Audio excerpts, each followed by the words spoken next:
Hello student, the study मंच के YouTube channel में आपका स्वागत है।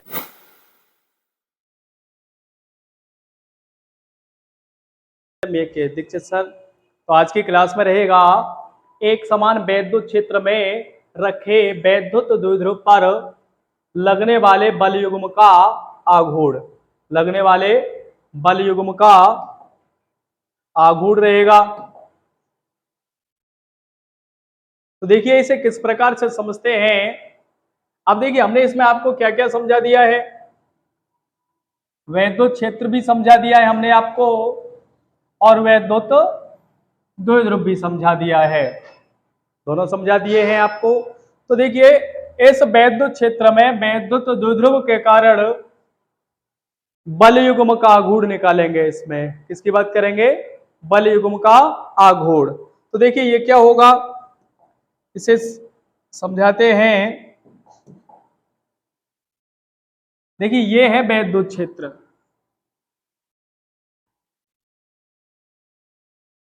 जो एक समान वैद्युत क्षेत्र है। एक समान का मतलब है प्रत्येक बिंदु पर जो वैद्युत क्षेत्र है वो कैसा होगा? बराबर होगा।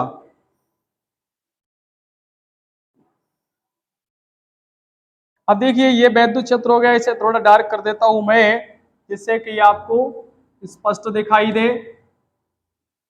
अब शायद आपको ये ज्यादा क्लियर दिखाई दे रहा होगा।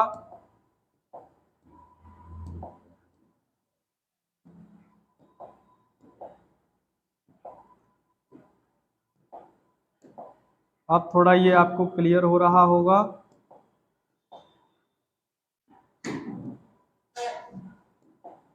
ये है, ये हो गया वैद्युत क्षेत्र ई हो गया। ये है वैद्युत क्षेत्र ई, और वो भी कैसा है? एक समान वैद्युत क्षेत्र है। कैसा है? एक समान वैद्युत क्षेत्र है। अब इसमें क्या है, हम एक क्या रखेंगे यहां? वैद्युत द्विध्रुव रखेंगे। क्या रखेंगे इसमें? वैद्युत द्विध्रुव। और वैद्युत द्विध्रुव क्या होता है? वैद्युत द्विध्रुव होगा जिसमें दो बराबर परंतु विपरीत प्रकार के बिंदु पे आवेश अल्पतम दूरी 12 पर स्थित होंगे, तो वो वैद्युत द्विध्रुव होगा। और इस क्षेत्र से, इस वैद्युत क्षेत्र से जो वैद्युत द्विध्रुव रखेंगे उसे वैद्युत क्षेत्र से थीटा कोण बनाते हुए रखेंगे।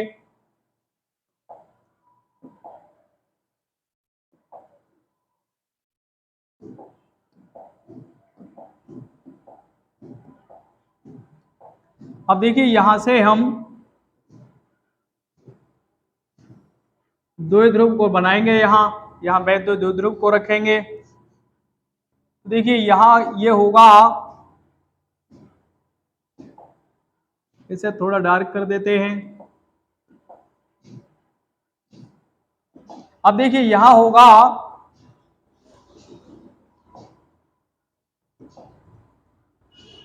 माइनस क्यू आवेश, और यहां होगा प्लस क्यू आवेश। यहां क्या होगा? माइनस क्यू आवेश, और यहां होगा प्लस क्यू आवेश।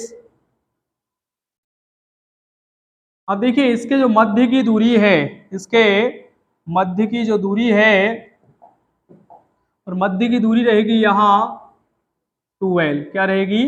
2l। माइनस क्यू आवेश से प्लस क्यू आवेश के जो मध्य की दूरी है वो रहेगी 2l। अब हमने इसे रखा है, हमने इसे वैद्युत क्षेत्र से, किससे? इसे वैद्युत क्षेत्र से थीटा कोण बनाते हुए। तो वैद्युत क्षेत्र की दिशा इस प्रकार से है,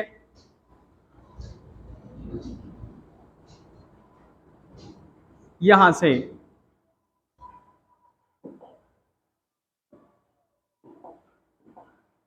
अब देखिए यहां क्या कर रहा है ये, इसके साथ में यहां ये थीटा कोण बनाते हुए रखा है। यहां थीटा कोण बनाते हुए रखा है ये। अब देखिए क्या होगा, इसकी जो लंबवत दूरी है, इसकी जो लंबवत दूरी है ये, इसकी ये लंबवत दूरी रहेगी।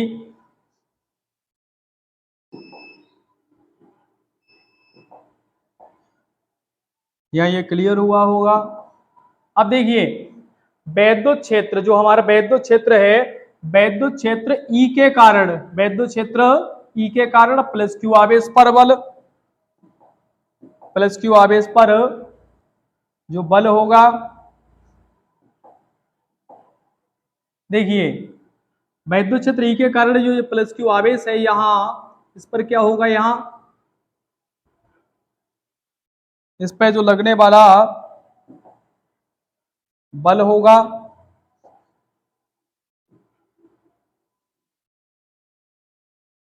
ये इसकी दिशा में लगेगा, और उतना ही वैद्युत क्षेत्र ई के कारण उतना ही बल, परंतु विपरीत दिशा में माइनस क्यू आवेश पर लगेगा, उतना ही बल माइनस क्यू आवेश पर लगेगा।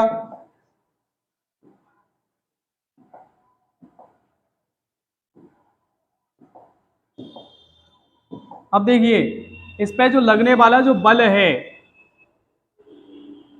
एफ बराबर क्यू ई।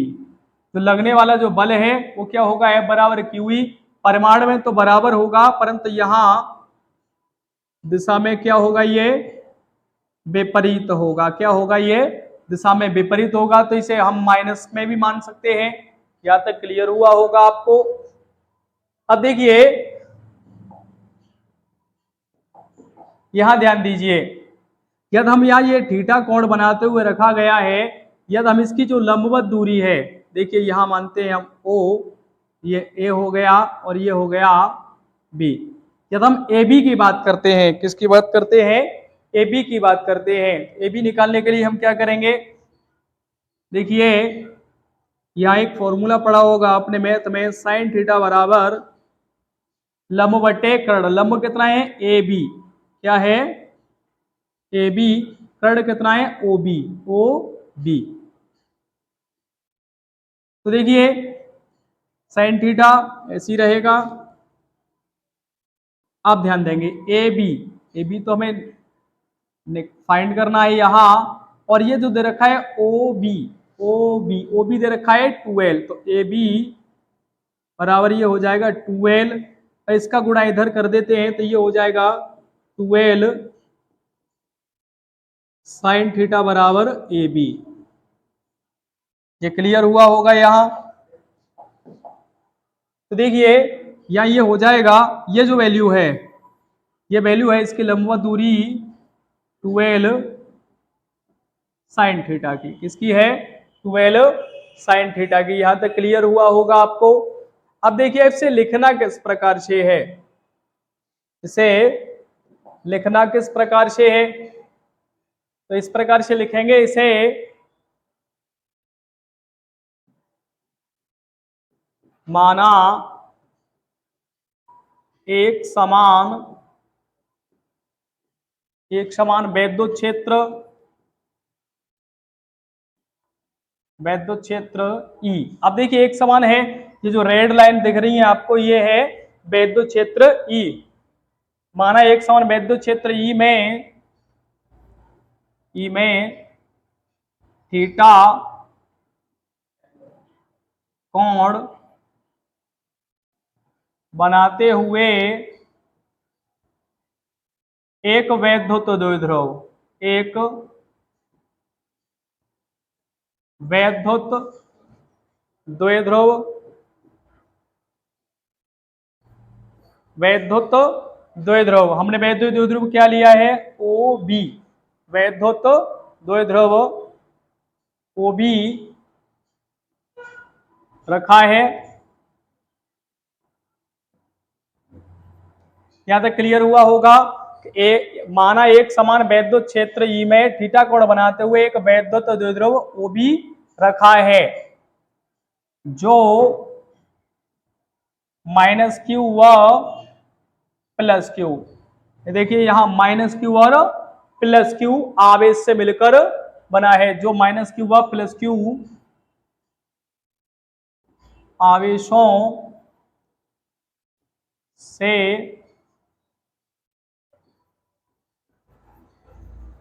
मिलकर बना है। अब देखिए आवेशों के मध्य की दूरी क्या है, यहाँ आवेशों के मध्य की दूरी है 2l, तो यहाँ लिख देते हैं आवेशों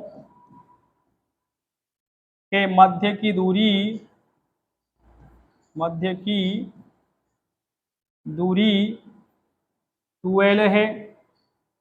यहां तक समझ में आया होगा। अब देखिए ये बात होगी इसके रखने की। अब वैद्युत क्षेत्र देखिए यहां ये रख दिया है हमने, तो ये वैद्युत क्षेत्र ई है, वैद्युत क्षेत्र ई के कारण प्लस क्यू पर और माइनस क्यू पर जो बल लगेगा उसकी बात करते हैं। ध्यान दीजिए नई लाइन से लिखते हैं इसे,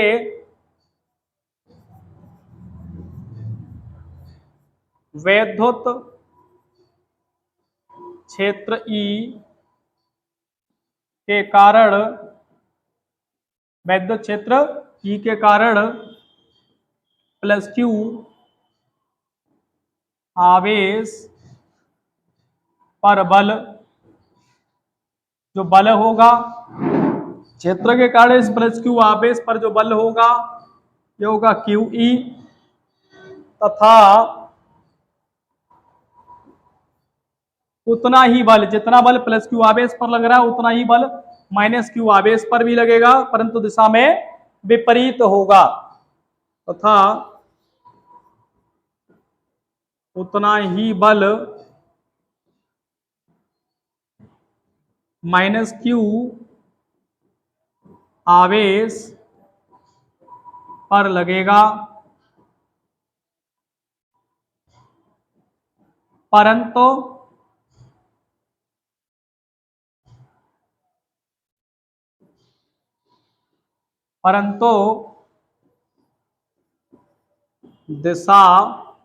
दिशा में विपरीत होगा।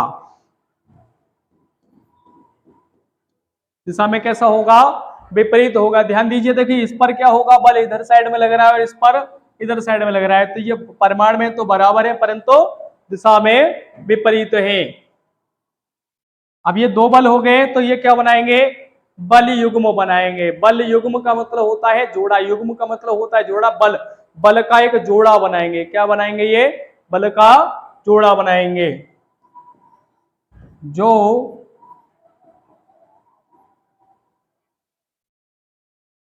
बल युग्म का निर्माण करते हैं, जो बल युग्म बनाते हैं। ये जो बल युग्म बनेगा क्या बनेगा, ये जो बल युग्म बनेगा, अब इस वैद्युत द्विध्रुव को, वैद्युत द्विध्रुव को वैद्युत क्षेत्र की दिशा में लाने का प्रयास करेगा, बनाते हैं। तो ये जो बल युग्म है, बल युग्म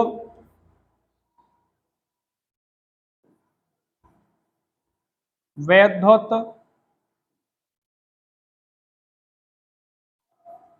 द्विध्रुव को वैद्युत क्षेत्र की दिशा में लाने का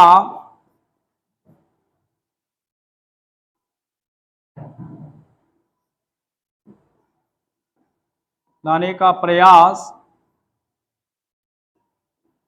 करेगा। तब ये क्या होगा, ये इसे कहेंगे, जब ये प्रयास करेगा तो ये कहलाएगा प्रत्यानयन बल।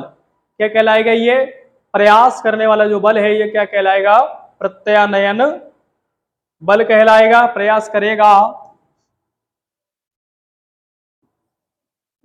तो इसे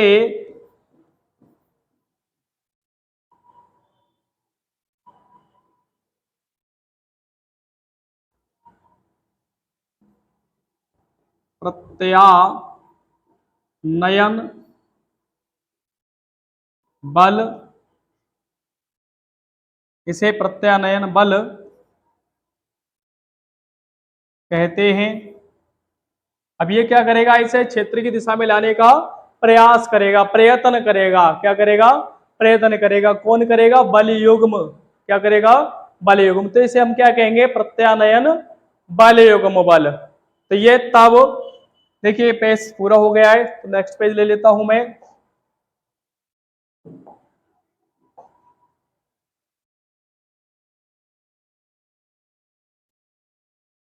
तब प्रत्यानयन बल युग्म का आघूर्ण।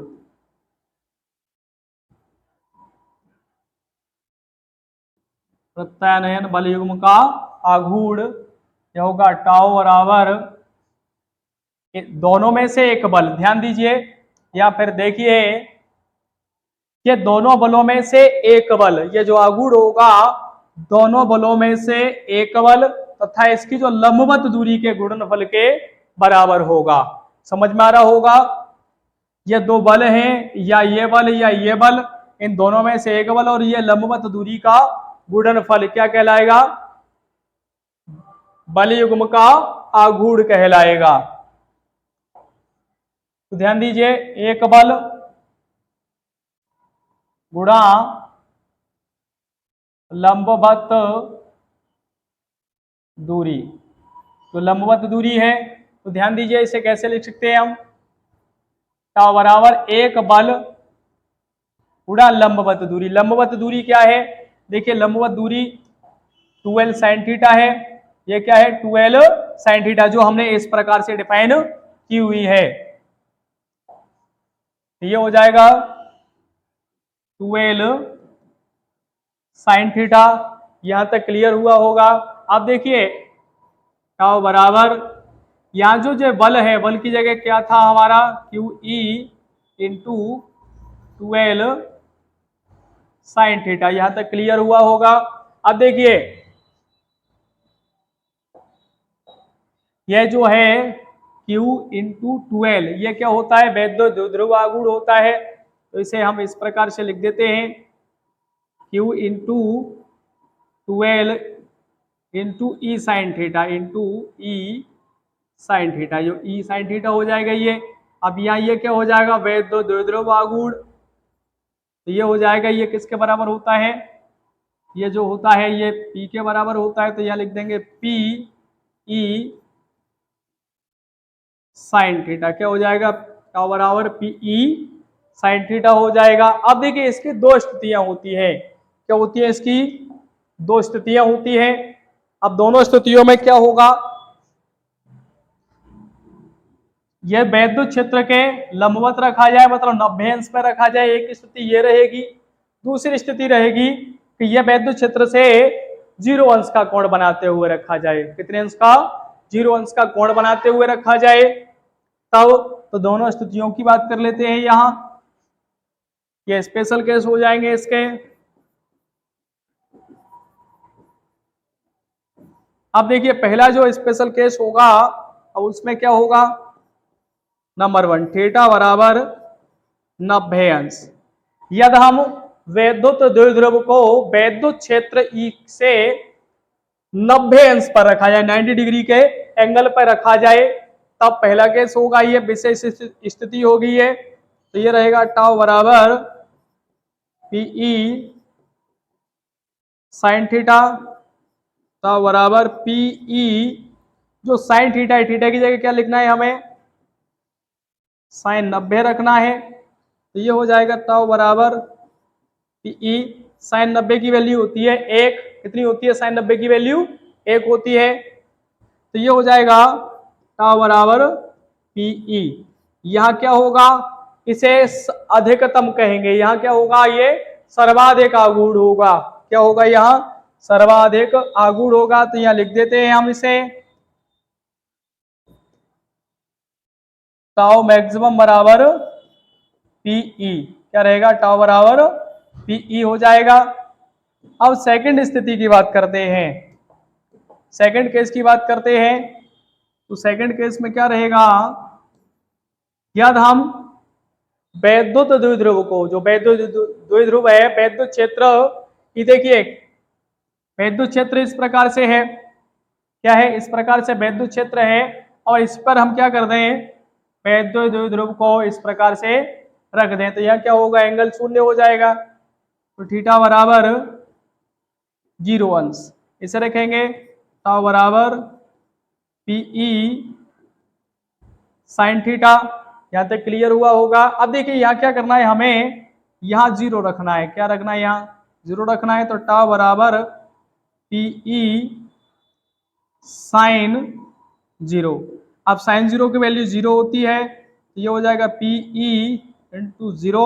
अब ये क्या हो जाएगा, पूरा शून्य हो जाएगा। तो यहाँ क्या कर सकते हैं, हम दो स्थिति बता सकते हैं यहाँ। बलयुग्म का आघूर्ण सर्वाधिक कब होगा, जब इसे वैद्युत द्विध्रुव को क्षेत्र से 90 अंश पर रखा जाए। और न्यूनतम कब होगा, सबसे कम कब होगा, जब इसे 0 अंश पर रखा जाए। क्लियर हुआ होगा। ये सभी टॉपिक यहाँ क्लियर हो जाते हैं, पूर्ण हो जाते हैं। अगली जो क्लास रहेगी उसमें इस चैप्टर से संबंधित सभी न्यूमेरिकल जो मोस्ट इंपोर्टेंट है, परीक्षा की दृष्टि से अति महत्वपूर्ण है, वो कराए जाएंगे आपको। तो इन्हें पुनः रिवीजन कर लेना आप, एक एक करके जो भी टॉपिक हैं उन्हें आराम से नोट डाउन करके रिवीजन कर लेना। इसके बाद जो आपकी क्लास रहेगी वो रहेगी न्यूमेरिकल की। Good, thanks all students.